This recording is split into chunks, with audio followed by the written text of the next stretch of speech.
today's video ay titingnan natin ang mga pets natin.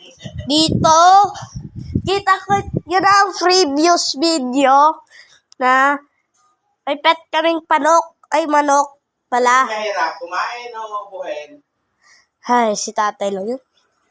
At kikita natin ang mga pets. Bakit pa? Nagbablog ako pa. Vlog ikaw? Anong binablog mo? Tungkol sa mga pets natin, Papa. Ilan ang pet? Papa?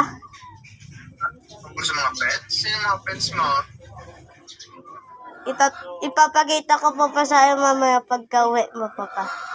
Okay. Ang gagawa ni Kasi? Sa cellphone, Papa. At si Mama naglalaba. Ano ba?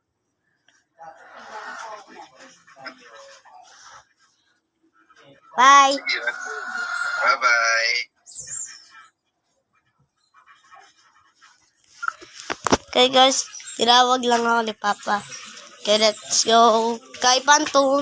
Guys, mulan lang ngayon. At papakita ko sa iyo si Pantum. Pakain lang. Pwede siyang kumain ng buto. Wala. At malakas siya at mataba siya. Yun lang kay Pantom. Next. Si Tommy. Ano niya ang pangalan niya? Si Oscar ang dati. Si Becca ay nagbubuli. At ngayon, pinabigay na si Becca. Hindi ko alam kung bakit sa atin si Oscar. At nung nabili natin si Tommy, ipinabigay sa amin, nayayabang na si Oscar, inaamay na, sinasubutan sa tainga. Kaya, ibinenta na namin, binigyan namin sa pinsan namin. At yan lang si Tommy. Pag-isa lang si Tommy. Diba pagkain yon, Tommy? Tommy! Huh? Okay, next! Dito pa rin tayo ulit. Si Tommy at si Nigeria.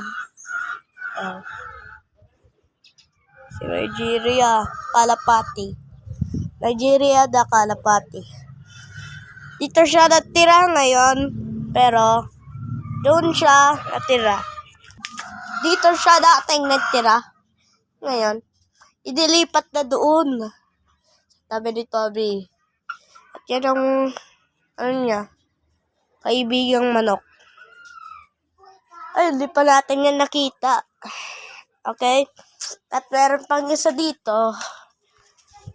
Magkaibigan sila din dito. Ingay-ingay nila. Hindi pa sila marunong magtilaok. Okay, next. Ay, wala na pala. Sorry guys. Joke lang yan. Meron pet din sa kapitbahay natin. Pangalan ng kapitbahay natin ay si Ate Milka. Tama si Cassie. Okay. Pet niya daw ay si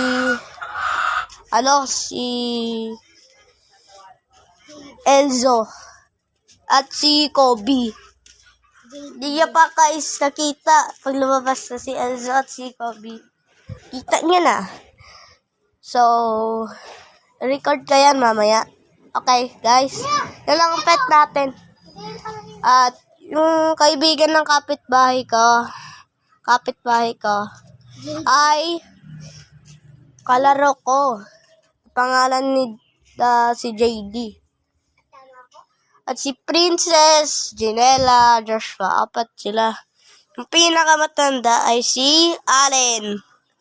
Nakatira siya doon sa ibang bahay doon. Doon sa kapitbahay. Nang yan. Yan ang bahay ni JD. At yan ang bahay nila Princess. Dami nakatira doon sa bahay nila Princess. At si JD at si Joshua lang ang doon sa bahay na ito. Yung maliit. At yun lang. Yung pusa. Di ko pa alam ang pusa nila. Isipin ko pa, guys. Okay? At yun lang, guys. Thank you for watching the video. Peace!